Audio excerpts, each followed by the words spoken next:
हाल दिल किसको सुनाए, आपके होते हुए। जलीलुल कद्र हस्ती थे। तमाम सहाबी अल्लाह के मुरीद हैं, लेकिन हज़रत उमर रज़ी अल्लाह ताला अन्हु मुरीद नहीं बल्कि मुराद थे। अल्लाह के नबी सल्लल्लाहु ताला अलैहि वसल्लम ने हज़रत उमर को अल्लाह से मांग करके लिया था कि ऐ मेरे माबूद, ऐ मेरे अल्लाह, उमर को इस्लाम में दाखिल फरमा दे। चुनांचे मेरे आका की दुआ कबूल होती है हज़रत उमर के हक़ में, और हज़रत उमर रज़ी अल्लाह ताला अन्हु इस्लाम में दाखिल होते हैं। दाखिल होने से पहले अभी ईमान नहीं लाए हज़रत उमर। हज़रत उमर अभी ईमान नहीं लाए, अभी इस्लाम में दाखिल नहीं हुए हैं, और काबा की दीवार पे अपनी पीठ लगा करके बैठे हुए थे।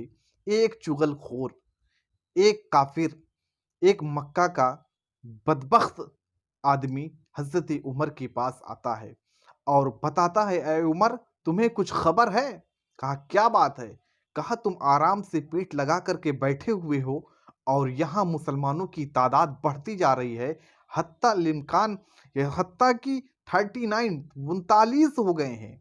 मुसलमानों की तादाद 39 हो गई है। हज़रत उमर रज़ी अल्लाह ताला अन्हु जलाल में आते हैं। जलीलुल कद्र सहाबा थे, जलाल बहुत था। जलाल में आते हैं और तलवार को निकालते हैं मियान से और कहते हैं 40वां नहीं होने दूंगा, 40वां नहीं होने दूंगा। 39 हो गए, हो जाने दो, कोई बात नहीं। अब 40वां कोई मुसलमान नहीं होगा, और अगर कोई हुआ तो उसकी गर्दन मैं तलवार से मार दूंगा। गुस्से की हालत में है, गजब छा गया है उनके चेहरे पर, अजीब कैफियत हो गई है। तलवार को निकालते हैं और कहते हैं कि आज बानिए इस्लाम माज़ल्ला हुजूर सल्लल्लाहु ताला अलैहि वसल्लम का सर जो है कलब कर देंगे। न रहेगा बांस, न बजेगी बांसुरी। जब बानिए इस्लाम, जब इस्लाम को फैलाने वाला ही नहीं रहेगा तो इस्लाम फैलेगा कैसे? ये सोच करके तलवार निकालते हैं और निकाल के चल पड़ते हैं कि आज हुजूर सल्लल्लाहु ताला अलैहि वसल्लम की गर्दन जो है मार दूंगा।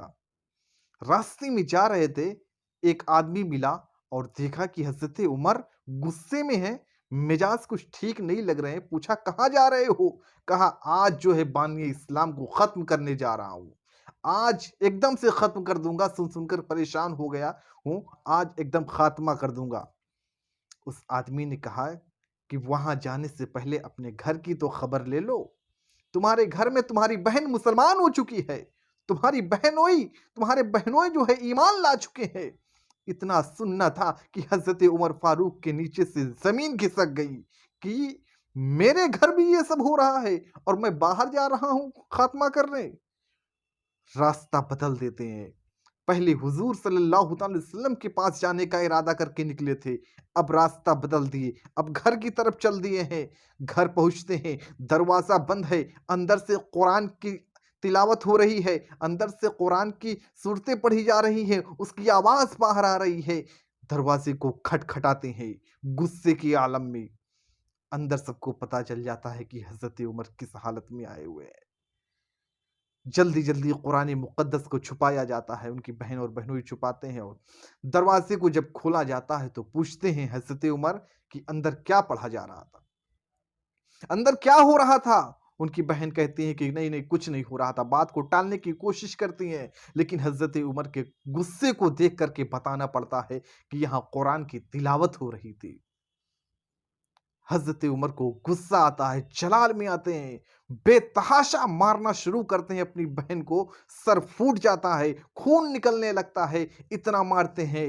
लेकिन आपकी बहन क्या कहती हैं आपसे मालूम है?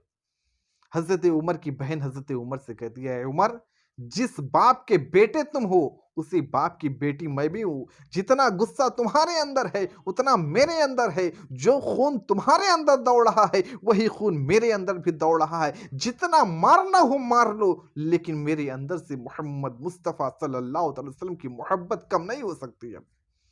जब मारते-मारते थक जाते हैं, एकदम बेहाल हो जाते हैं, सोचने पर मजबूर हो जाते हैं कि ऐसी कौन सी ताकत है जो मेरी बहन के अंदर उजागर हो गई है, ऐसी कौन सी पावर है जो मेरे बहन के अंदर घुस गई है, और कहते हैं कि जो मुझे चाहे मार डालो लेकिन अब मोहम्मद मुस्तफ़ा सल्लल्लाहु अलैहि वसल्लम का दिया हुआ कलमा नहीं छोड़ेंगे। हज़रत उमर कहते हैं, अय मेरी बहन, वो जो तुम किताब पढ़ रही थी वो किताब मुझे दिखाओ तो सही, मुझे पढ़ के सुनाओ तो सही, वो कौन सी किताब है?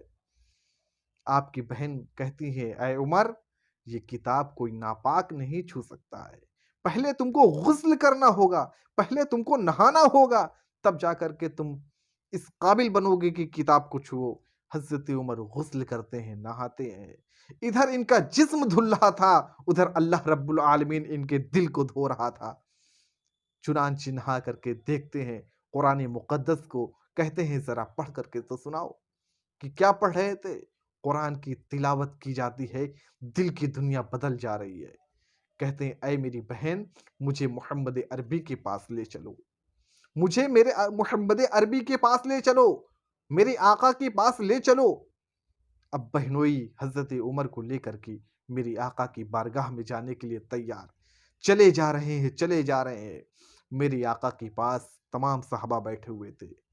लोगों ने जब हज़रत उमर को आते हुए देखा तो फरमाने लगे, कहने लगे, क्या कहने लगे कि हज़रत उमर के तेवर कुछ बदले-बदले लग रहे हैं। हज़रत अमीर हमज़ा रज़ी अल्लाह ताला अन्हु फरमाते हैं, ठीक है, हज़रत उमर को आने दो। अगर नीयत अच्छी है तो उनका इस्तक़बाल है, और अगर नीयत अच्छी नहीं है तो उनके ही तलवार से उनकी ही गर्दन मार दिया जाएगा। हज़रत उमर रज़ी अल्लाह ताला अन्हु जब आका की बारगाह में आते हैं और मेरे आका के सामने बैठते हैं, अल्लाह के नबी सल्लल्लाहु ताला अलैहि वसल्लम हज़रत उमर के कपड़े को पकड़ करके कहते हैं, फरमाते हैं, ऐ उमर, क्या अभी तुम्हारे इस्लाम लाने का वक़्त नहीं हुआ? क्या तभी तुम्हारा वक़्त नहीं हुआ है कि तुम इस्लाम लेकर के आओ? इतना फरमाना था, इतना कहना था मेरे आका का कि हज़रत उमर की ज़ुबान से बेसाख्ता जारी हो जाते हैं, अशहदु अन ला इलाहा इल्लल्लाहु व अशहदु अन्ना मुहम्मदन अब्दुहु व रसूलुहु। फ़ौरन इस्लाम में दाखिल हो जाते हैं। जब हज़रत उमर इस्लाम में आ जाते हैं, तो मेरे आका से फरमाते हैं, ऐ या रसूल अल्लाह। कहा, क्या बात है? कहा, या रसूल अल्लाह, मेरे माँ-बाप आप पे कुर्बान, क्या हम लोग हक पर नहीं हैं? क्या हमारा इस्लाम सही नहीं है? मेरे आका इरशाद फरमाते हैं, ऐ उमर, हमारा दीन हक पर है, हम हक पर हैं। फिर अर्ज़ करते हैं, या रसूल अल्लाह, क्या आप अल्लाह के सच्चे रसूल नहीं हैं? अल्लाह के नबी फरमाते हैं कि बेशक मैं अल्लाह का सच्चा रसूल हूँ। हज़रत उमर कहते हैं, या रसूल अल्लाह, जब हमारे पास सारी चीज़ें सच्ची हैं, हर चीज़ अच्छा है हमारे पास, तो फिर हम खुल करके इबादत क्यों नहीं कर पा रहे हैं? हम छुप करके क्यों इबादत करते थे? क्योंकि हज़रत उमर के इस्लाम लाने से पहले लोग जो है छुप करके इबादत किया करते थे, चुपके-चुपके इबादत किया करते थे, और जिनको अरब वाले जान जाते थे कि ये मुसलमान हो गया, उसको परेशानी करते थे, उसको बहुत तकलीफ़ देते थे। इस वजह से लोग छुप करके इबादत करते थे। लेकिन जब हज़रत उमर रज़ी अल्लाह ताला अन्हु ईमान लाए, तो कहा, या रसूल अल्लाह, हम छुप करके इबादत क्यों करें जब हम हक पर हैं तो? हम जब सच पर हैं तो हम छुप करके इबादत क्यों करें? पहली मर्तबा हज़रत उमर रज़ी अल्लाह ताला अन्हु के ईमान लाने के बाद मुसलमानों ने एलानिया तौर पर ऐलान करके जो है इबादत किया, और लोगों के घर जा करके हज़रत उमर ने कहा कि मैं मुसलमान हो गया हूँ, मैं ईमान ले आया हूँ, जिसको जो करना हो कर ले, आओ मैदान में मैं खड़ा हूँ।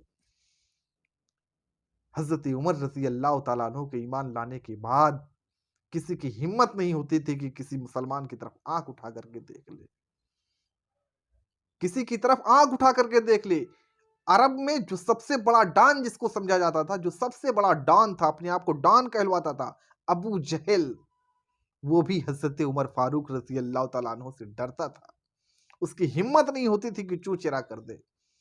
हज़रत उमर रज़ी अल्लाह ताला अन्हु अपने ज़माने के एक जलील क़द्र सहाबा गुज़रे हैं। अल्लाह के नबी सल्लल्लाहु ताला अलैहि वसल्लम ने उनको अल्लाह से माँग करके हासिल किया।